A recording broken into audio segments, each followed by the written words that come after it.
तुझी माया सृष्टीचा डोळे नासू लागला ब्रह्मादिका सर्वज्ञ श्री चक्रधर स्वामी की जय श्री चक्रपाणी महाराज श्री गोविंद प्रभु महाराज वाजते.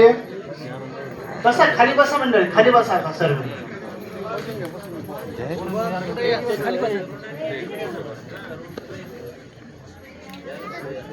इकडे आलो.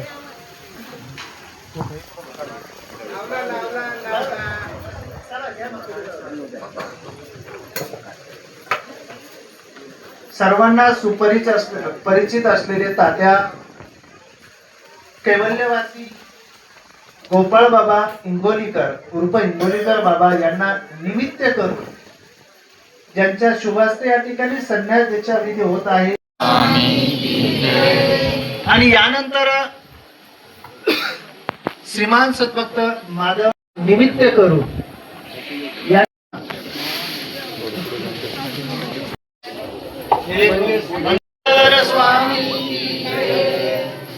यानंतर श्रीमती चंद्रकला मुरलीधर अडसूळ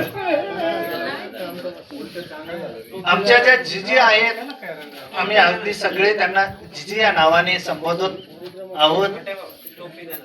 जिजी आदरणीय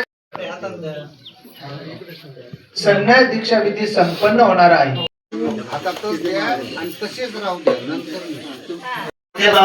बाबाजींना निमित्त करून या ठिकाणी संन्यास आश्रमामध्ये प्रवेश करत आहेत. सर्वज्ञ श्री चक्रधर स्वामी की जय.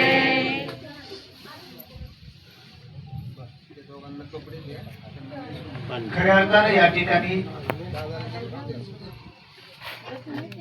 ज्या क्षणाची भगवंत शक्ती ते पुरविती सत्कामना चिंतिली नामादी चतुसाधने प्रतिदिनी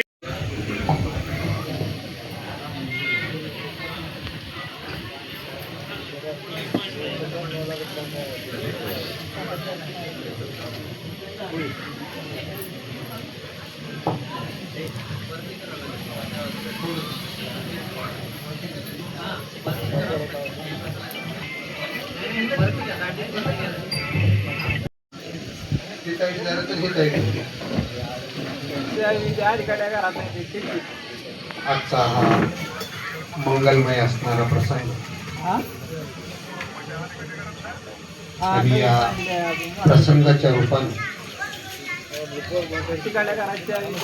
कारण या विश्वामध्ये दानाचं महत्व सर्व संप्रदाय धर्म पंथ साधू संत महात्मे आचार्य ऋषी महर्षी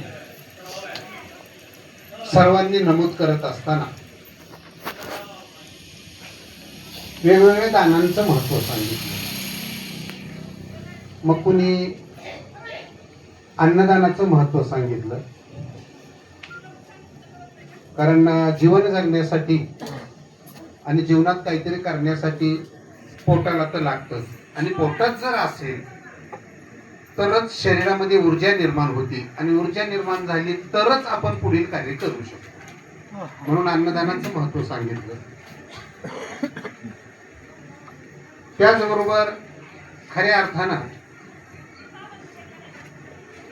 दानाचे प्रकार आणखी नाही, परंतु सर्वात श्रेष्ठ दान जर कुठलं असेल तर ते ज्ञानदान आहे. आणि म्हणून या ज्ञानदानाच्या असणाऱ्या धर्मसभेचे अध्यक्ष आदरणीय श्रद्धे परमपूजनीय पट्टाधिष्ठित महंत आचार्य प्रवर आचार्य श्री कुसळमचे मोठे बाबा आणि या व्यासपीठावर बसलेले आता वेळ बराच झालेला आहे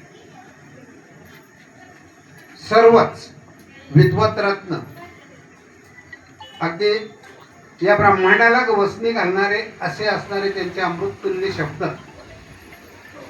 असे रती महारथी विद्वान संत महंत तपस्विनी आया आणि खऱ्या अर्थाने भाविक वासनिक बंधू आणि भगिनी सुरू झाल्यापासून बऱ्याच लोकांच्या चेहऱ्यावरती थोडस, कारण मानसशास्त्राचा अभ्यास दररोज मी कमीत कमी 2000 लोकांना भेटतो. दररोज 5000 लोक माझ्या कीर्तनाला असतात, 2-3 हजार लोक प्रवचनाला असतात. एक दिवसही खाडा नसतो. तो इंदुरकर महाराज 3-3, 4-4 काढतो दिवसातून, मी एक तरी करतो. आता परवा नागपूरला कार्यक्रम आहे, सतत 3 दिवस आहे. अगदी फडणवीस सुद्धा आहेत तिथं. सातत्याने 3 दिवसाची मालिका आहे. आणि त्यावेळेस तर विदर्भामध्ये प्रचार मंत्री या नात्यानं विश्वास परिषदेचा तो दौरा माझा असल्यामुळं कमीत कमी 10,000 लोक तिथं असतील. आणि म्हणून माणसांचे चेहरे बघितले की आम्हाला समजतं यांना काय पाहिजे. बाबांनी त्यांच्या डोकं झाकायला सांगितलं, डोक्यावर घ्यायला सांगितलं, मी ते नाही सांगितलं. कारण ते दत्तराज आहेत, मी दत्तराज आहे. डोक्यावर वर आहे का नाही याच्याशी काही एक घेणं देणं नाही. मी डोक्यावर घ्या म्हणणार नाही, डोक्यात घ्या म्हणणार. जे काही आम्ही 2 शब्द सांगणार आहोत ते डोक्यात घ्या. टोपी डोक्यात असायला पाहिजे का डोकं टोपीत असायला पाहिजे? शर्ट अंगात असायला पाहिजे का अंग शर्टात असायला पाहिजे? चप्पल पायात असायला पाहिजे का पाय चपलीत असायला पाहिजे? समजण्यावाले तो इशारा पाहिजे. आणि म्हणून हे चाललेलं नेमकं काय आहे बऱ्याच लोकांच्या लक्षातच येईल. ये मराठीचे नगरी ब्रह्मविदेचा सुकाळू करी, घेणे देणे सुखची वरी हो देई या जगात. मराठी भाषा घेताना गोड वाटते, देताना गोड वाटते. बाबांनी आमच्या मराठीत बोलले, मध्ये प्राकृत मध्ये बोलले, मध्ये आणखीन प्राचीन मध्ये बोलले आणि त्यानंतर मध्ये इंग्लिश मध्ये थोडस बोलले, कारण ते शिकलेले आहेत. मी फक्त मराठीच बोललो, कारण माझ्या स्वामी श्री चक्रधरांना मराठी अत्यंत प्रिय आहे. महाराष्ट्र अत्यंत प्रिय आहे. महाराष्ट्रीय असावी त्याची व्याख्या करत असताना, या महाराष्ट्राच्या शब्दाची आणि या राष्ट्राची व्याख्या करत असताना स्वामी श्री चक्रधरांनी महंत राष्ट्र, महंत म्हणजे मोठा, मोठा म्हणजे ज्यापेक्षा जगात कुणीच मोठा नाही एवढा मोठा असणारा हा आमचा प्रदेश. आणि या प्रदेशामध्ये विविध संप्रदाय झाले, विविध पंथ झाले, विविध धर्म आहेत. साधू आहेत, संत आहेत, महंत आहेत, ऋषी आहेत, आचार्य आहेत आणि वेगवेगळे जाती धर्माचे आहेत. विशेष म्हणजे आता सुद्धा लोहार तांबा वडे ठाकूर फकीर सोनार कोळी माळी तिनी तांबडी साळी माळी गवळी गारपगारी वंजारी पिजारी पुजारी डोंबारी कायकाडी घिसाडी मारवाडी 18 पगड जातीतल्या या माणसांमध्ये धर्म विखुरलेला आहे. आणि प्रत्येक धर्मानं एकच सांगितलं, सतत थांब ना थोडस. अरे थांब ना.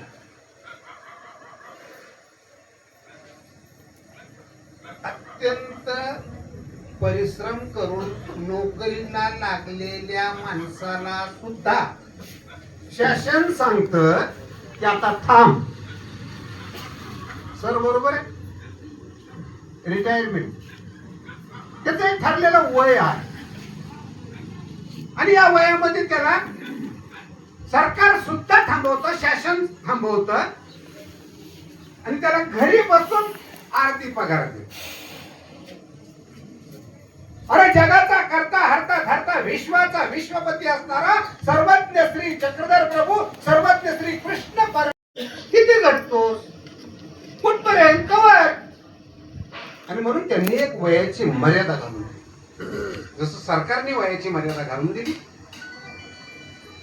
कारण आपलं पोरग आपल्या बरोबरीचं झालं, त्याच्या दोन्हीची 4 हात करून दिले, त्याला गाडी घोडी बंगला आपल्या डोळ्यासमोर तयार झालं की आपली जबाबदारी संपली ना. तुम्ही लुडबुड करायची काही गरज आहे का मध्ये? पण नाही ना. जीवाचा मोठा विचित्र स्वभाव आहे. स्वामी श्री चक्रधर सांगतायत?